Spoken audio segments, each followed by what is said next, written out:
انجونې چې کله انزال ته رسیږي یا انزال کیږي نو کوم حرکات کوي؟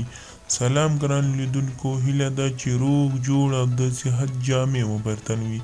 زه یو ځل بیا ستاسو په خدمت کې د یو نوي ویډیو سره حاضر یم. هیله ده چې د پام وړ مو وګرځېږي. تر هر څه دمخه باید یادونه وکړم که زموږ چینل مو نه وي سبسکرایب کړی نو زموږ چینل سبسکرایب کړئ او په خوا کې ورسره د ګونګړي نشان ووهئ. مننه. د نجونو د انزالېدو په وخت کې کوم کار کوي یا څه حس کوي؟ ښځینه انزال یوه په زړه پورې بحث دی. په دې هکله معلومات د نارینه‌و د زیاتې علاقې وړ دي. انزال د جنسي پارېدنې او خوند اوج دی.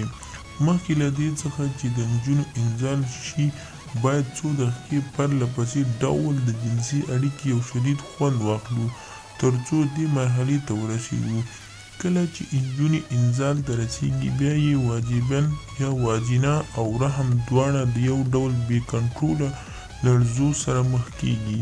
په دې وخت کې د دوی د شرمګاه عضلات په ډېر شدید ډول سره لړزېږي او لړزش ته ورته حرکت کوي. مخکې له دې چې یو میرمنې یا د یوې ښځې انزال ته ورسیږي نو د شرمګاه په پورتنۍ برخه کې یې واقعاً کلتروس کلک کېږي.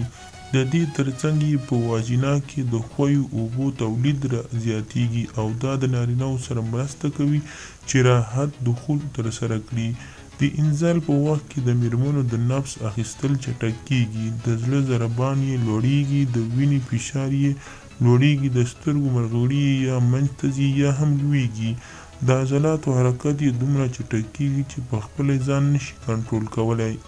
کله چې ښځه انزال ته رانږدې شي یا هم ورنږدې شي یا انزال کېږي نو دغه درې نښې هم په بدن کې پیدا کېږي.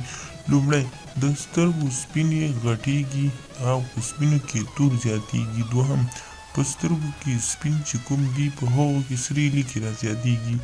دریم، د سینو سرونه یې پړسېږي او کلکېږي. دغه درې نښې دي چې د ښځې په بدن کې را پیدا کېږي او تاسو کولی شئ چې په اسانۍ سره میرمن هم انزال کړئ. د دې نه مخکې چې تاسو خپل ذکر شرمګاه ته ور داخل کړئ او تاسو ځان انزال کړئ نو د دې مخکې تاسو باید میرمنه هم وګورئ چې آیا ګرمه ده که نه ده.